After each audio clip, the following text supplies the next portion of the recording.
Masechet Eruvin, Daf Pezain. On commence Pedrat Hashem Daf Pezav Amoudbet en bas. La Gemara avait dit, voyons en 4 lignes d'en bas, Maraba. Rabbi Yehuda et Rabbi Hanania ben Akavia, Amrou Davar Echad. Rabbi Yehuda et Rabbi Hanania disaient la même chose. Rabbi Yehuda d'Amaran, Rabbi Yehuda c'est ce qu'on a vu déjà qui disait que si le mur traverse le puits au-dessus, le mur qui sépare les deux Hatzerot, il passe au-dessus du puits, c'est suffisant, il n'y a pas besoin de faire une mechitza dans le puits lui-même. C'est ce que disait Rabbi Yehuda, que même si le mur ne va pas jusqu'en bas, on dit Goudarit, on considère comme si on tirait le mur pour le faire descendre jusque là où il faut. Ça c'était Rabbi Yehuda. Rabbi Hanania ben Akavia, qu'est-ce qu'il dit? Netanya Rabbi Hanania ben Akavia Omer. Rabbi Hanania dit dans une braïta, Gezustera sheyeshba arba amot al arba amot. Alors Gezustera en général, c'est un genre de balcon. Ici c'est, disons, une grande planche sur l'eau qui fait 4 amot sur 4 amot. Alors 4 amot, dans chaque amas il y a 6 fachim. Donc dans 4 amot nous avons 24 fachim sur 24 fachim. Ici, ce qui nous intéresse, c'est pas les 4 amot, c'est plutôt les tfachim. Donc, on a ici 24 sur 24 fachim. Chokak barba al arba'a. Au centre de ces 24 sur 24, il fait un trou carré de 4 sur 4 fachim. Donc, il va lui rester 10 fachim de chaque côté. Ou même aller. Et il peut remplir de l'eau de ce trou-là. Par ce trou-là, il veut puiser de l'eau et le remplir. Et remplir l'eau. Amar le Abaye. Donc, la Gemara vient prouver d'ici que, comme on verra tout de suite, cette halakha spéciale, elle est comprise par un système de Goudachit. On considère comme si les mechitot descendaient vers le bas. Tout autour de ce trou-là des 4 farim, on considère comme s'il y avait des mechitot qui descendaient vers le bas. Et que ça forme ici donc une mechitza, un endroit entouré de mechitot de 10 fachim de hauteur et 4 sur 4 de largeur. Et avec ça, ça nous permet d'isoler cet endroit-là et de puiser de là-bas comme un reshut hayachid. Amar el Abaye a dit à Rabba qui a fait la comparaison entre Rabbi Yehuda et Rabbi Hanania. Abaye lui a dit Vedil maloi. Peut-être que non, c'est pas la preuve. C'est pas la preuve qu'ils disent la même chose. Jusqu'ici, Rabbi Yehuda n'a dit que là-bas. C'est que là-bas, à propos de notre Mishnah, que Rabbi Yehuda a dit un mur qui va au-dessus du puits, c'est bon. On considère comme s'il descendait dans le puits. Et la Damar Gudarit Mechitza. C'est parce que Rabbi Yehuda, il tient, on tire et on fait descendre la Mechitza comme si elle descend. On imagine, considère comme si la Mechitza elle descendait. Aval Kof Vegud Lo, mais de plier et de tirer, ça, non.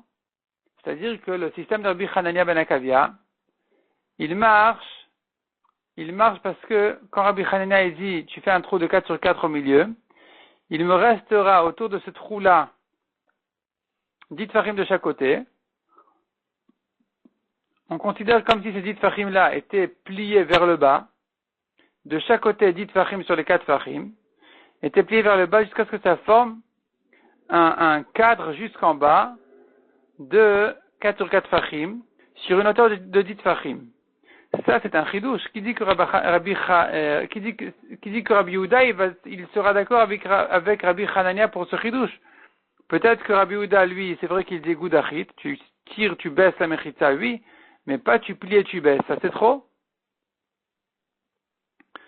Deuxièmement, dit la Gemara, Rabbi Hanania ben Akavia. Jusqu'ici, Rabbi Hanania a dit que Atam là-bas, et la Biyama shel Tveria. Que à propos de la mer de Tveria.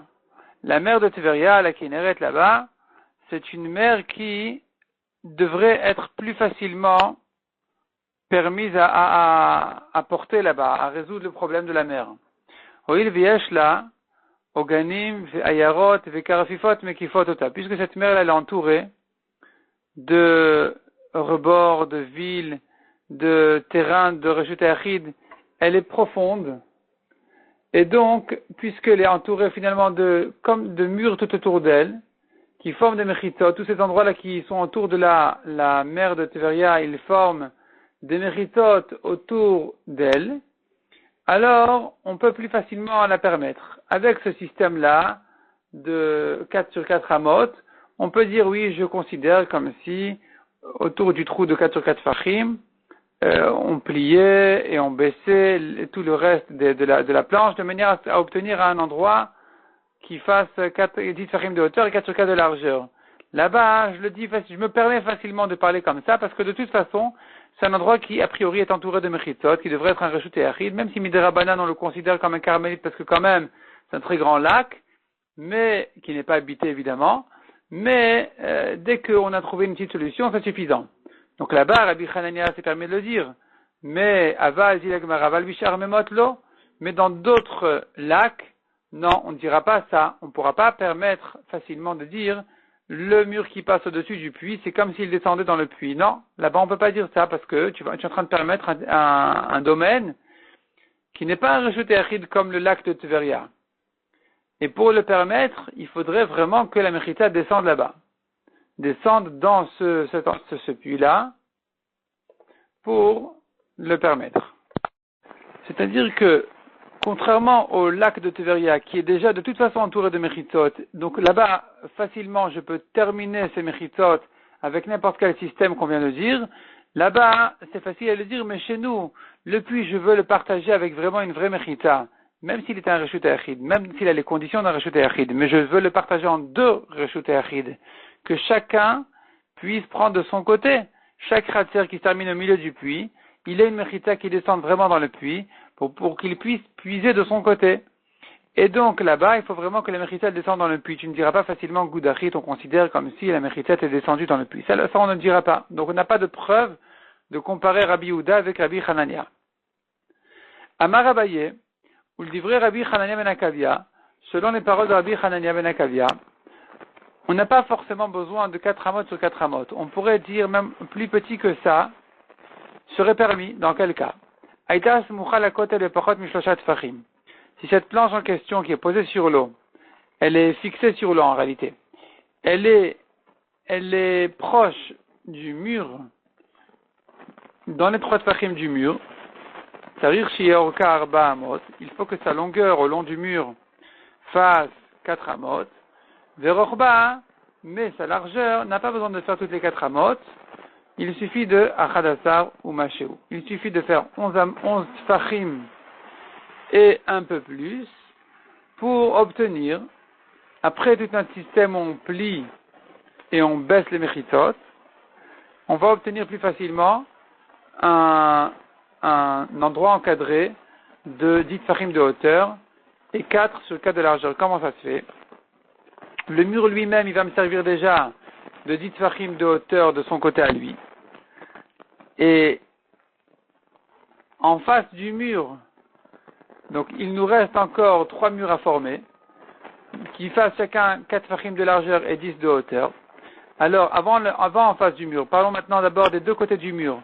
Les 2 côtés du mur, il me faut donc 2 mechitot de 4 tfachim de largeur. Or, la planche, elle arrive dans les 3 tfachim du mur.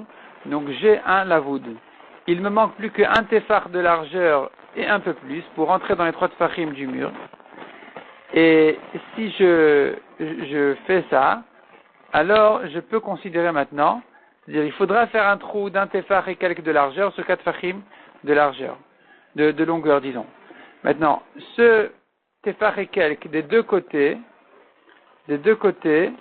on les plie jusqu'à la fin de la planche, donc sur 10 tfachim, puisque le trou il était fait au centre des 4 amot. On reprend, les 4 amot font 24 tfachim de largeur. Donc tu laisses 10 tfachim entiers à droite, 10 tfachim entiers à gauche, on fait un trou de 4 tfachim de largeur au milieu, sur un tefar et quelques. Un tefar et quelques. Maintenant le tefar et quelques, on le plie, et des deux côtés, maintenant, il se trouve que nous avons déjà 3 murs de 10 tfachim de hauteur sur 4 de largeur. Le premier mur, c'est le vrai mur en pierre qu'il y avait depuis le début. Et les 2 murs maintenant qui sont la planche qui a été repliée maintenant d'un tefach et quelques plus le lavoud, ça me fait 4 fachim sur 10 fachim de hauteur. Et enfin, en face du mur, il nous reste encore les 4 fachim. Jusqu'à la fin des 11 fachim et quelques, ça me fait maintenant 10 fachim, puisque un tefach et demi a déjà été occupé pour la largeur, ou pour les côtés. Donc il me reste maintenant 10 fachim en face du vrai mur. Et ces 10 fachim là, on considère à nouveau qu'on les plie et qu'ils forment donc le mur des 10 fachim, le dernier mur des 10 fachim de hauteur sur 4 de largeur. Dans ce cas-là, donc, j'aurai pas besoin de 24 fachim sur 24 fachim. Il me suffira de 24 fachim au long du mur sur 11 et quelques, comme on a dit. En profitant d'un mur de fait déjà, de construit déjà, et d'un système de lavoud. C'est ce que la Gemara dit en une phrase. Aïtas Mouchal à côté, je reprends la phrase. Si la planche en question était proche du mur, mais Pachat Mishloshat Fachim, dans les 3 Fachim du mur, Tsarir Shiaoka Arba Amot, il faudrait que sa longueur fasse 4 Amot, Verochba, mais sa largeur, il suffit de faire Achad Asar ou Mashéou, 11 Fachim et quelques. Aïtas Koufa. Deuxième manière de voir les choses, ou plutôt deuxième cas. Aïtas Koufa, Tsarir Shiegova Sarat Fachim. Si cette planche en question, elle était déjà verticale, il faudrait qu'elle fasse 10 fachim de hauteur, verochba, shishat fachim, ou shnem hasheuin. Et sa largeur, il suffit de 6 fachim et 2 fois un mashéou. Comment ça se fait? Alors ici aussi, on va profiter du mur de construit d'un côté, de la planche en face, ça fait un deuxième mur, 2 murs parallèles, la planche elle est déjà verticale, elle fait déjà 10 fachim de hauteur. Entre les deux, entre le mur de pierre et la planche qui sert d'une mérita de plus, nous avons 4 fachim. Nous avons 4 fachim d'espace entre l'un et l'autre. Maintenant, pour fermer ces 4 fachim là, il me suffit d'un tefach et quelques de chaque côté, et ensuite je complète avec un lavoud jusqu'au vrai mur. C'est pour ça que ça me donne finalement 6 fachim et 2 mashéou. Pourquoi 6 fachim et 2 mashéou? Parce que les 4 fachim du milieu vont me servir de mur, et il me reste maintenant un tefach et quelques de chacun des deux côtés de ces 4 fachim là, qui vont être considérés comme s'ils étaient repliés sur le côté pour fermer les côtés, et avec ça nous allons obtenir, en profitant d'un système de lavoud, nous allons obtenir enfin notre cadre de 4 fachim sur 4 fachim sur 10 fachim de hauteur. Ça, c'est le deuxième cas. Troisième cas, dit la Gemara, Maravuna Bered Rav Yoshua. Aïta Omedet Bekeren Zavit, s'il y a déjà 2 murs de construit, et maintenant, il forme un coin de mur maintenant. Nous avons donc déjà les 2 murs qui se touchent. Tsarir Sheegova Sarat Fachim. Ici, cette planche qui est verticale, il faut qu'elle fasse 10 fachim de hauteur. Verochba, shnet fachim ou shne mashouin. Et cette fois-ci, la largeur, j'ai même pas besoin de 6 fachim et quelques. Il me suffira de 2 fachim et quelques. Comment ça se fait? À condition que ce soit éloigné de presque 3 fachim du mur, d'un des 2 murs. Et après ça, j'ai encore 2 fachim et quelques de planches. Et là, je vais prendre un tefar pour compléter les 4 fachim d'un côté. Encore un tefar et quelques pour entrer dans le lavoud du deuxième mur et compléter là-bas à nouveau les 4 fachim. Et avec ça, je vais obtenir à nouveau ce que je cherche, qui est d'isoler un endroit qui fait 4 sur 4 sur 10 fachim de hauteur. Demande la Gemara, mais si c'est comme ça, alors finalement, dans tous les cas, je me suffis de moins de 4 sur 4 amot. Tu me dis, il est suffisant d'avoir soit 2 tfachim et quelques, soit 6 tfachim et quelques, soit 11 et quelques. Mais on n'a jamais besoin de 24 sur 24. Vela détail demande la Gemara, donc ce qu'on a vu dans la Braïta, Rabbi Chanaïm ben Akavi Omer Gezutera Shesh Barba Amot al Arba Amot. Et lui qui a dit, si nous avons une planche, un genre de balcon qui fait 4 sur 4 amot, sur l'eau, Chokek Badet al Dalet, il fait là-bas un trou de 4 sur 4 fachim au même aller, et ensuite il peut puiser par ce trou-là. Et Rimashkachatel, dans quel cas j'ai besoin d'une planche aussi grande que ça? Répond la Gemara David Akiasita. C'est-à-dire que là-bas il n'y a pas du tout de mur. Elle est fixée avec des clous, avec des pieux, elle est fixée de loin, complètement au milieu, loin du mur. Il n'y a pas de mur à côté, ni dans les 3 tfachim, ni rien du tout. Et donc ici, il faudrait former toutes les mechitzot rien que de cette planche-là. Et avec ça, on va la faire une forme de... Rashi explique. Une fois qu'on va former en considérant comme si on a plié et baissé les 4 mechitzot, on va obtenir un genre de pilon. Et c'est ça justement que dans ce cas-là qu'il faudrait 24 sur 24 fachim. Sinon, si je peux profiter d'un mur de construit déjà, alors effectivement, je pourrais placer la planche d'une manière ou d'une autre, où j'aurais pas besoin de tous ces 24 sur 24 fachim, comme on a dit, les 3 cas qu'on a dit, où il suffirait de, comme on a dit, 2 et quelques, ou 6 et quelques, ou 11 et quelques. Mishnah suivante. Amatamaim shioveret bechatzer. Amatamaim, c'est un endroit dans le khatser où il y a de l'eau qui passe, qui fait une amas de largeur. Une amas de largeur d'eau qui rentre, et une amas de profondeur en général, on verra ensuite, qui passe, qui traverse son khatser. Interdit de remplir de l'eau de cet amat amaim pendant Shabbat. Pourquoi? Parce que c'est pas lui, ça fait pas partie de son domaine à lui, ça vient d'en haut, ça continue ensuite. Sauf si vraiment en condition qu'il ait fait une mechita de 10 fachim de hauteur à l'entrée et à la sortie. Dans ce cas-là, il pourra considérer que l'eau qui se trouve chez lui, eh bien, c'est de l'eau qui est dans un reshut yachid, et donc il peut puiser cette eau-là pendant Shabbat. Même si l'eau s'échange tout le temps, il n'y a pas de problème. Rabbi Yehuda Omer, Rabbi Yehuda à nouveau, il se mêle ici encore une fois, il dit, pourquoi toutes ces mechitot-là?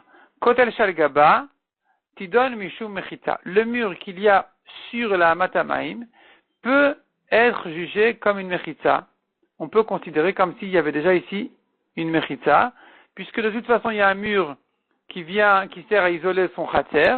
C'est vrai que le mur ne rentre pas naturellement dans la Matamaim, mais le fait qu'il soit au-dessus de la Matamaim, selon Rabbi Yehuda, c'est suffisant. Amar Rabbi Yehuda, Maaseh be'ama shalaval, il y avait justement l'histoire avec une Amatamaim dans la ville de Aval ou Avel, Shayu Memalin et Mena Alpiz Kenim Shabbat. On avait l'habitude, pendant Shabbat, Alpiz Kenim, selon les Chachamim, de remplir de l'eau de cette Amatamaim sans problème. Donc, il n'y avait pas besoin de faire une mechitza au-dessus, en dessous, avant, après, c'était pas la peine. C'était permis, donc tu vois bien qu'il n'y a pas de problème. Amrou, là, il lui a répondu, cette Amatamaim là, elle n'avait pas du tout les mesures. Elle n'avait pas les dimensions qui forment un problème. C'était pas un carmélite. C'était pas un carmélite. Donc on rappelle carmélite, c'est un domaine qui est midé rabanan comme un reshut arabim. On n'a pas le droit de porter là-bas, ni de là-bas, un reshut ayachid. Ici, il veut porter dans son khatser, il veut puiser de l'eau de la Amatamaim pour son khatser. Or la Amatamaim en général, c'est un carmélite. Même si elle traverse un reshut ayachid. Maintenant, des fois, il se peut que la Amatamaim n'a pas les mesures d'un carmélite. Elle ne fait pas 4 fachim de largeur, par exemple. Et donc, dans ce cas-là où c'est pas un carmélite, alors il n'a plus de problème de puiser de l'eau de là pendant Shabbat. Tanoura Banan. La Gemara ramène une braïta qui ressemble à notre Mishnah. Asou la baknissa vela asou la baïtia. Si on a fait une mechita à l'entrée mais pas à la sortie de la matamaim, ou bien asou la baïtia vela asou la baknissa, on a fait que à la sortie mais pas à l'entrée dans le khatser. En memalin emena beshabbat, interdit de puiser de l'eau de là-bas pendant Shabbat, et la imken asou la mechita sarat fachim baïtia ou baknissa. Que si on a fait la mechitza de 10 fachim de hauteur et à la sortie et à l'entrée. Rabbi Yehuda Omer, Kotel Shalgabat idan mishu mechitza. Rabbi Yehuda dit le mur qu'il y a au-dessus de la matamaim peut être jugé comme mechitza, même si ça rentre pas dans la matamaim, entre les rebords de la matamaim. Amar Rabbi Yehuda maseh ba'matamaim shaita ba'a me'aval et Tipori. Il y avait justement l'histoire d'une matamaim qui venait depuis la ville de Havel jusqu'à la ville de Tipori.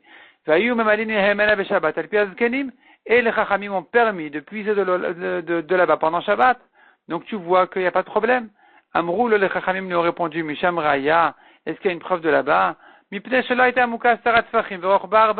La raison pour laquelle les Chachamim là-bas ont permis, c'est parce que c'était une petite amaim qui n'avait pas les mesures d'un carmélite. Elle ne faisait pas 10 fachim de profondeur ou 4 fachim de largeur. Et donc, ça ne répondait pas aux mesures de Amatamaim, de carmélite, donc c'était permis de porter là-bas. Mais si vraiment j'ai les mesures d'un carmélite, interdit. Sauf si on a fait justement ce qu'on a dit de la machita à l'entrée à la sortie. Tanya Idar. Amatamaim Overet Ben Achalonot, c'est une nouvelle histoire. La Braïta ici nous parle d'un cas d'une amatamaim qui passe devant les fenêtres du bâtiment ou de la maison. Pachot Mishlosha, si la amatamaim elle est vraiment proche du mur, proche des fenêtres, dans les 3 tfachim, Meshalshel, Deli ou Memale. Donc s'il n'y a pas là-bas 3 tfachim, on verra ensuite si les 3 tfachim ils sont dans la matamaim elle-même ou bien comme j'ai dit entre les fenêtres et la matamaim. Donc s'il n'y a pas 3 tfachim, il peut envoyer là-bas un seau et remplir de l'eau, il n'y a pas de problème. Shlosha, mais si il y a 3 tfachim là-bas, en meshalshel, dli ou memale. Il n'a pas le droit d'envoyer son seau pour remplir de l'eau pendant Shabbat. Rabban Shimon ben Gamliel Omer, pachot me'arba meshalshel, dli ou memale. Selon Rabban Shimon ben Gamliel, moins de 4 tfachim, on peut puiser de l'eau de là-bas, on peut remplir. Arba en meshalshel, dli ou memale, mais si ça fait 4 tfachim déjà, alors on n'a plus le droit d'envoyer un seau pour le remplir d'eau pendant Shabbat. Bemayaskinet, de quoi il s'agit? Qui c'est qui fait 3 ou 4? Il est ma be'amatamaim goufa. Ici, on est en train de parler maintenant des mesures de la matamaim elle-même. Donc ici, on est en train de dire que s'il n'y a pas ces 3 tfachim selon Tanakama ou 4 selon Rabban Shimon ben Gamliel, c'est pas un carmélite, on peut puiser de l'eau pendant Shabbat. Demande la Gemara, Ve'ela dechiata Rav Dimi amar Rabbi Yochanan. Si c'est comme ça, ce que Rav Dimi, en venant d'Eretz Yisraël, il a dit au nom de Rabbi Yochanan, que en carmélite pruta me arba'a, n'existe pas un carmélite qui fasse moins que 4 tfachim. Les maketanaïm releshmate, disons que cette halakha-là, elle dépend de ces avis-là. Disons que c'est une machloketanaïm. Selon Tanakama 3 tfachim, selon Rabban Shimon 4 tfachim, tout ce que Rav Dimi a dit, qu'il n'existe pas un carmélite de moins de 4 tfachim, c'est pas évident du tout. Ici, on a Tanakama qui dit que si ça fait moins que 3 tfachim, on peut remplir de l'eau pendant Shabbat. Si ça fait 3 tfachim, c'est interdit. Et là, on est en train d'expliquer que ça se rapporte sur la matamaim elle-même, qui dès qu'elle fait 3 tfachim, elle devient un carmélite. Or, Rav Dimi a dit que carmélite, elle ne commence qu'à partir de 4 tfachim. Donc, ce que Rav Dimi a dit ne va que comme Rabban Shimon ben Gamliel. C'est gênant. Et là, répond la Gemara, Be'agafea ou Le'achlif. Ici, le sujet, c'est pas du tout la matamaim elle-même. La matamaim elle-même, elle est carmélite, elle fait 4 tfachim. Ici, on est en train de parler maintenant des rebords, du côté, entre le mur de la maison, le mur des fenêtres et la matamaim, c'est ce qu'on appelle ici agafea, les côtés. Est-ce que j'ai 3 ou 4 tfachim? Et le sujet, il est le'achlif. C'est-à-dire que, de faire passer d'un carmélite comme la matamaim à la maison, c'est interdit. Mais si je fais un arrêt au milieu, il y a une escale au milieu, il prend l'eau, il prend le seau, disons de la maison, et il le pose sur les côtés de la matamaim. Ensuite, il fait un deuxième vol, et il prend donc le seau de là-bas, et il l'envoie dans la matamaim pour le remplir.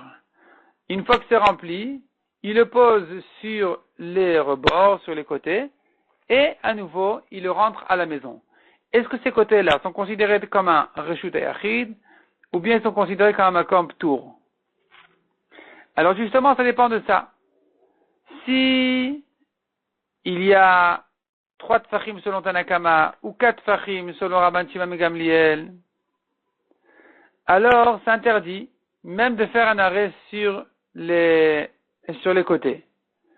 Dans ce cas-là, ça sera interdit même de faire un arrêt sur les côtés, parce que c'est pas un makom ptour. Il faudrait, pour permettre que ce soit un endroit très très étroit, qui fasse pas 3 tfachim selon Tanakama ou ni 4 selon Rabban Shimon ben Gamliel, pour dire que ça n'a pas un nom de domaine, c'est pas un domaine du tout cet endroit-là, il est trop petit, il fait 2 tfachim ou 3 tfachim, il est trop petit, et donc on aurait le droit, a priori, de porter du carmélite de la matamaim pour poser le seau là-bas, et ensuite de ramener le seau de là-bas à la maison. Il n'y a pas de problème, ça s'appelle porter d'un carmélite à un makom tour, et ensuite d'un makom tour à un rajouté achid, ce qui est permis a priori. Donc leur discussion ici, elle est que, est-ce que le makom tour, il est limité à 3 tfachim ou bien à 4 tfachim? La Gemara n'accepte pas cette réponse non plus en disant, Ve'akiata Rav Dimi amar Rabbi Yochanan. Pourtant, Rav Dimi a dit au nom de Rabbi Yochanan, Makom shen bo arba'a al arba'a, mutar ivne reshut achid et ivne reshut arabim, les katef alav. Un endroit qui ne fait pas 4 sur 4 entre le reshut achid et le reshut arabim, alors il est permis aussi bien aux gens du Reshut Yachid d'un côté que aux gens du Reshut Arabim de l'autre côté, les Katef Alav, de poser là-bas leur fardeau pour le remettre sur leur épaule ensuite. Ou Bilvat Shele Achlifu, à condition, attention de ne pas échanger. C'est-à-dire que on a le droit de poser du Reshut Arabim sur cet endroit-là et de reprendre Reshut Arabim.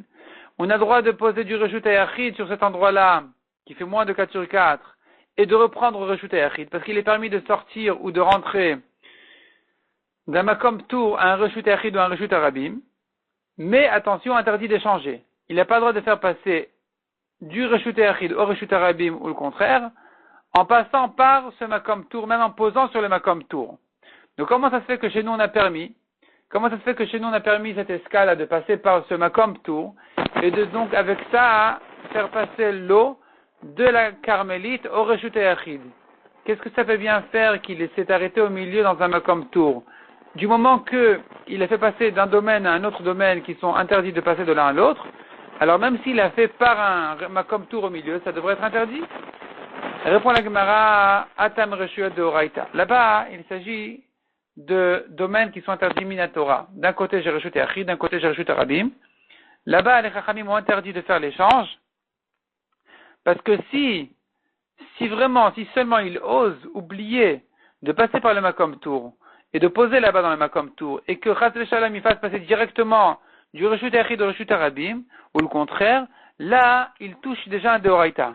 Là, il transgresse un Deoraita, une interdiction de la Torah. Et donc là-bas, on interdit même d'échanger en passant par le Makom Tour. Tandis que chez nous, c'est différent. On tourne la page. Donc on tourne la page en Moudbet en haut. Achar Reshut de Rabanan. Ici, les domaines ne sont interdits que Midrabanan, puisque la Matamem, c'est un carmélite qui, Minatora, il n'y a pas d'interdiction de porter de la carmélite en question de la Matamem jusqu'à sa maison, ni le contraire. Ce n'est interdit que Midrabanan parce qu'une carmélite, elle ressemble à un Reshut Arabim, et les gens vont confondre, etc. Donc ici, c'est interdit que Midrabanan, et les Chachamim n'ont pas interdit de faire cet échange-là, donc de porter de l'eau de la Matamem jusqu'à la maison, en passant par le Makom Tour, en posant sur le Makom Tour. Ça sera permis. Demande la Gemara vers Rabbi Yochanan Birshua de Rabbanan Nami Amar. Pourtant, la Gemara elle dit c'est pas vrai. Ce qu'on a voulu ici faire comme chilou, comme différence entre des domaines d'Eoraita et des domaines de Rabbanan, c'est contredit par ce qu'on va voir tout de suite. Rabbi Yochanan lui il interdit de faire cet échange-là, même quand il s'agit de domaines qui sont interdits mais de Rabbanan. Des Tanya ou d'Etnan, comme on voit dans la Mishnah. Kotel Sheben Shtei Chatzerot, on l'a vu dans une Mishnah qui disait un mur entre deux Chatzerot, il fait 10 tfachim de hauteur et 4 de largeur, d'épaisseur. Le mur, il fait 4 tfachim de largeur. Donc tout au long des Chatzerot, il fait 10 tfachim de hauteur et 4 tfachim, disons, d'épaisseur. Mais Arvin, Shnaim ven Marvin Echad. Les deux Chatzerot sont complètement séparés. Ils ne peuvent faire que chacun érouve chez soi. Ils ne peuvent pas faire un érouve en commun pour les deux. Ayub Perot, s'il y avait des fruits sur le mur, ceux-ci montent de leur côté et mangent les fruits sur le mur, et les autres de l'autre côté aussi, mais ils ne peuvent pas amener chez eux les fruits. Si le mur s'est cassé jusqu'à 10 amot de largeur, c'est considéré comme un pétard. Il y a ici maintenant une entrée d'un khatser à l'autre. S'ils veulent, ils peuvent se considérer comme un grand khatser qui fait un seul érouv. S'ils veulent, ils peuvent se considérer comme deux khatserot qui font deux érouvim. Mipnei shehu ke pétard, car c'est considéré ici comme un pétard jusqu'à 10 amot. Yoter mikan, si le trou il fait plus que 10 amot, le mur a été cassé plus que 10 amot de largeur, alors mervin echad et mervin shnaim. Ils ne peuvent faire qu'un seul érouv pour les deux côtés. Il faut que tous les gens des deux khatserot participent au érouv. Parce que c'est considéré comme un seul khatser, c'est plus considéré maintenant comme un pétard. Un pétard, il est limité à 10 amot. Plus que 10 amot, c'est plus un pétard. Ça s'appelle que le mur, il s'est cassé. On a perdu complètement la mérita. Ve'avinanba, on a demandé dessus. Enbo arba mai. Quel sera le din dans le cas? Qu'est-ce qu'on fera dans le cas où le mur entre les deux khatserot, qui ne s'est pas cassé, il sépare complètement les deux khatserot, et il fait moins de 4 fachim d'épaisseur? Qu'est-ce qu'on dira ici? Amarav, Avir Shte Reshuyot, Sholet et Bo. Ici, on considère que le domaine des deux côtés il domine sur ce mur. Veloyatisbo melonima, interdiction de bouger, même d'un millimètre, melonima d'un cheveu, de bouger là-bas les fruits qui sont sur ce mur-là. Il ne peut pas bouger parce que chaque fois que tu bouges, je dis qu'il a bougé d'un domaine à l'autre, du domaine qui appartient à un khater à celui qui appartient à l'autre khater, puisque finalement, les deux, ils sont propriétaires, les deux ont une utilisation, ils ont un pouvoir sur ce mur-là, sur l'épaisseur du mur.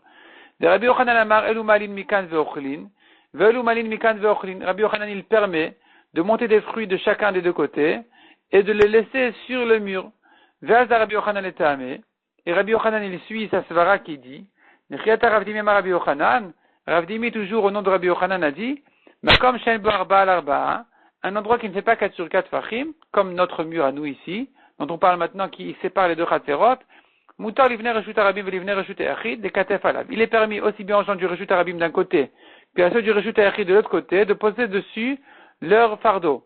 Ou bilvat sur le achlif à condition de ne pas échanger. Donc qu'est-ce qu'on voit ici? Nous avons deux khaterot. De porter d'un khater à un autre khater, c'est interdit midera banane. Le mur qui les sépare, il est un makom tour parce qu'il ne fait pas 4 fachim. Il ne fait pas 4 fachim, c'est un makom tour. Et donc, on a le droit de porter d'un khater au mur, du mur à un khater, mais on n'a pas le droit d'échanger, et on n'a pas le droit d'échanger complètement, de faire passer d'un khater à l'autre, en posant au milieu sur le mur. Or, ici, on est en train de parler de Derabanan, et tu vois que Rabbi Yochanan, lui, il interdit même dans un Derabanan, donc se pose la question, revient à notre question. Comment est-ce qu'on a pu permettre de porter de la Hamatamaim qui est interdite mi Derabanan vers le Reshut et Achid, en passant par le Makom Tour? On a dit oui, c'est très étroit entre la maison et la Matamaim. Cette rivière en question, elle est très proche du mur de la maison. Il n'y a même pas 3 ou même pas 4 fachim de terre entre l'un et l'autre. Et donc, on peut poser là-bas, ça comme tour. Mais Rabbi Yochanan, lui, il interdit de passer du carmélite au Reshut et Achid, même en posant au milieu. Par un makom tour, comme on voit ici, d'un khater à l'autre, en posant sur le mur au milieu. C'est interdit? Répond la Gemara, Hahi, Zeiri Amara. Cette halakha d'interdire de faire passer d'un khater à l'autre, c'est Zeiri qui l'a dite. C'est pas Rav Dimi. Zeiri, lui, effectivement, il pense que c'est interdit même dans des reshuyot des Rabbanan, dans des domaines des Rabbanan, il interdit de faire un échange, de passer de l'un à l'autre en passant par un makom tour. Mais nous, on ne tient pas comme ça, on ne tenait pas comme ça, on a lui permis de puiser de l'eau de cette manière-là. Demande la Gemara ou les Ziri Kashia. Comment Ziri va comprendre la Braïta qui dit que s'il y a moins de 3 tfachim ou moins de 4 tfachim, alors on a le droit de puiser de l'eau comme ça? Pourtant, il est en train de passer maintenant d'un carmélite à un reshut et achid. Par un makom tour, tu vois que c'est permis? Répond la Gemara, Haziri, Mukimla, Be'amatamaim Gufa. Cette Mishnah, là, cette Braïta, là, Ziri, lui, il explique que quand on dit moins de 3 tfachim ou moins de 4 tfachim, il ne s'agit pas du côté de la Hamatamaim. Il s'agit de la Hamatamaim elle-même. C'est la Hamatamaim elle-même qui, dessus, sont en Marloket, Tanakama et Rabban Shimon Gamliel, à savoir à partir de quelle largeur elle va s'appeler un carmélite. Ou Tanakama dit que moins de 3 tfachim, c'est un ruisseau qui ne s'appelle pas un carmélite. C'est un ruisseau qui s'appelle Makom Tour. On n'a pas de problème de puiser de l'eau de là-bas. De toute façon, il n'y a pas du tout de carmélite qui commence à... On n'a même pas commencé à parler d'un carmélite ici. Selon Rabban Shimon Gamliel, c'est 4 fachim.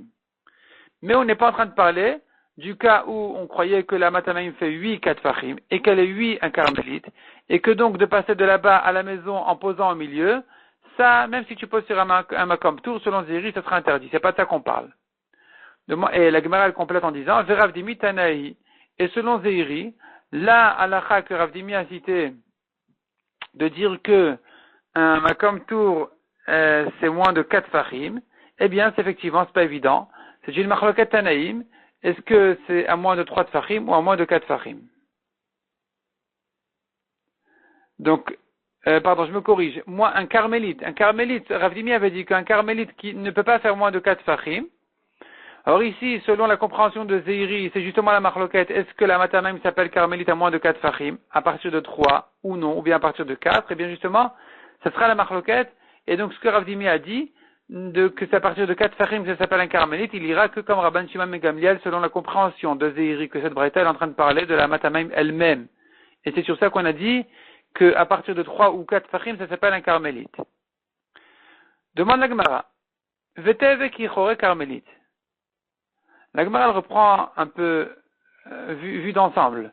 On devrait dire que cette Amat Hamaim là, même si elle n'a pas les mesures d'un carmélite en soi, elle devrait s'appeler quand même carmélite. Pourquoi? Parce que elle sort d'un carmélite. C'est comme si j'ai maintenant une rue qui serait carmélite, et autour de cette rue-là, sur les murs, il y a des trous dans les murs, qui donnent sur le carmélite, dans les itfachim du sol, et donc puisqu'ils sont utilisés par le carmélite, ils s'appellent aussi carmélite. Cet Amat Hamaim en question, avant de rentrer maintenant dans les Chatzerot, c'était un lac, c'était un endroit qui était grand, qui était large, qui faisait plus que 4 fachim de largeur. Donc c'est un carmélite. Maintenant, c'est vrai que quand ça traverse les Chatzerot, ça fait moins de 4 fachim ou de 3 fachim. Mais ça devrait s'appeler comme les trous d'un carmélite, qui s'appelle carmélite encore.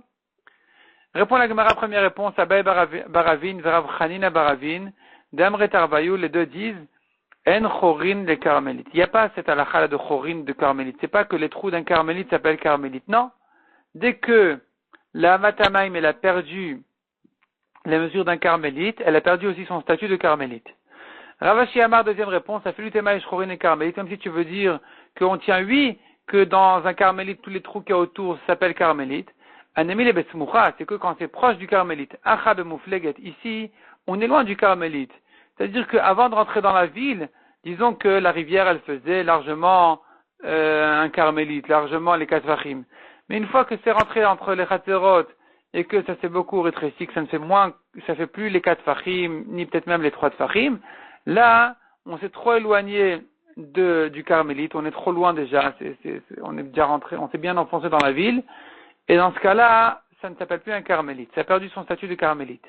Troisième réponse dit la Gemara, Ravina Amar, qui quand Avad la Nifke à Puma, il a fait la mechita qu'il fallait faire à l'entrée et à la sortie. Donc Nifke, c'est les sorties à l'entrée de la Amat Hamaim chez lui. Et simplement, il ne l'a pas fermé au milieu. Donc il a fait cette mechita en question et il a laissé une ouverture entre les côtés de la mechita. Et puisque la mechita n'est pas complète, il faudrait savoir est-ce que je tiens à la voûte ou pas. Et là, justement, c'est ça la marloquette. Vazdu Rabbanan l'Etamayu, Rabban Shimon ben Gamliel l'Etame. Les Chachamim, ils suivent leur chita que la voûte est 3 tfachim. Rabban Shimon ben Gamliel, il suit sa chita en général que la voûte est 4 tfachim. Et donc, même si j'ai l'espace, si la barrière, elle est ouverte au milieu de 3 tfachim, alors, selon Tanakama, moins de 3 tfachim, c'est la voûte, c'est considéré comme fermé. Selon Rabban Shimon ben Gamliel, même plus que 3 tfachim, jusqu'à 4 tfachim, c'est encore la voûte, je considère comme si la barrière, elle est complète. Mishnah suivante. Gezustara, on l'a vu plusieurs fois déjà. Gezustara chez les Malaminamaim, un balcon qui est au-dessus de l'eau, en malinemena beshabbat, interdit de puiser de l'eau pendant Shabbat du balcon. Et la imken asu la mechita gvoa sarat fachim, sauf si on a fait sur ce balcon-là une mechita de 10 fachim tout autour du trou par lequel on veut puiser l'eau d'en bas. Ben milemala, ben milemata. Aussi bien si la mechita est au-dessus du balcon qu'en dessous du balcon, eh bien, une mechita de 10 fachim, au-dessus du trou, en dessous du trou, c'est bon. Vechen shtek zustraot, zole malamizo, pareil pour 2 balcons, un au-dessus de l'autre. Asu la leona vela sur la tartona. Si on a fait les mechitot, le trou, les mechitot pour le balcon d'en haut et pas pour le balcon d'en bas, shten asurot achiarvu. Interdit aux 2 balcons de puiser de l'eau jusqu'à ce qu'ils fassent un rouve entre eux pour qu'ils soient considérés comme le même reshoot.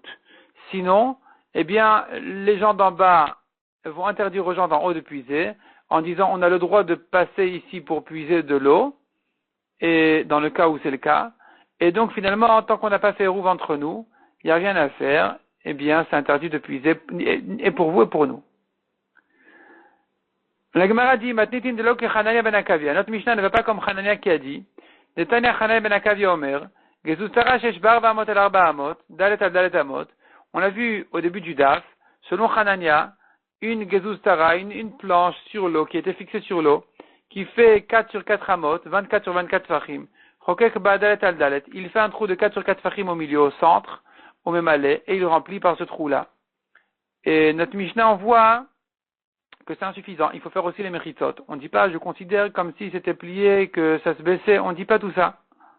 Lui, Hanania, il dit, fais le trou, et après, je vois les 10 tfachim tout autour de ce trou-là, comme s'il se repliait autour de ton trou pour former des mechitzot tout autour. Et nous, dans notre Mishnah, on a dit non, il faut vraiment faire les mechitzot. Donc notre Mishnah ne va pas comme Hanania. Amar Rabbi Yochanan Mishum Rabbi Yossi ben Zimra. Le iti Rabbi Hanania ben Akavia et la Beyama shel Tveria. La Gemara dit non, lui, Rabbi Hanania, il n'a permis de faire comme ça que dans le lac de Tveria, où il veyesh la Uganim, vayarod, vekarfifot makifot ota, puisqu'il y a beaucoup de mechitzot tout autour. Le lac de Tveria, il est entre les montagnes, il y a des rebords autour, il y a des villes, il y a des karfifot, des terrains qui sont fermés, entourés de barrières, et donc finalement c'est déjà entouré de mechitzot. Aval bishar memotlo, mais dans les autres lacs, les autres rivières, on ne permet pas de faire aussi facilement des mechitzot en disant je considère comme si c'était plié, comme si c'était coupé, comme si c'était baissé, on ne dit pas tout ça. Il faut des mechitzot. Donc notre Mishnah effectivement, qui dit qu'il faut des mechitzot, elle pourrait aller même selon Hanania ben Akavia. Tanu Rabbanan Shlosha Dvarim iti Rabbi Hanania ben Akavia. L'Anchet Tveria. Il y a 3 choses que Rabbi Hanania a permis aux gens de Tveria. Premièrement, Memalin Maim Megezutera Beshabbat. On peut remplir de l'eau d'un balcon pendant le Shabbat. Donc ici, comme on a dit, il s'agit d'un cas où ça fait 4 amot sur 4 amot et que c'est loin du mur. Et donc, on fait un trou de 4 sur 4 au milieu et on peut puiser là-bas pendant Shabbat. Donc c'est pas vraiment un balcon qui est proche d'un mur. Ici, il s'agit d'une planche sur l'eau. Vetomnin be'atza. Deuxièmement, on peut mettre des fruits, les enfouir dans les résidus des légumineuses, comme on verra ensuite. Et troisièmement, mistapgin be'aluntit. On peut s'essuyer pendant Shabbat avec une serviette quand on sort du bain. La Gemara reprend les 3 halachot pour les expliquer. Memalin ma'im megezutara be'Shabbat ad amaran. La première halakha, c'est ce qu'on a vu, de remplir de l'eau pendant Shabbat sur une gezuztara, sur la grande planche en question, c'est ce qu'on a vu, qu'elle fait 24 sur 24, on fait un trou de 4 sur 4 et on considère le reste comme si c'était les mechitzot autour du trou, c'est bon.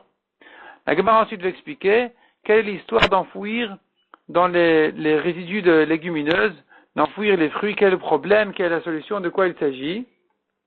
Donc la Gemara dit Vetomnin be'atza mahi, de quoi il s'agit, qu'est-ce que ça veut dire? Detania, ishkim lavi psolet.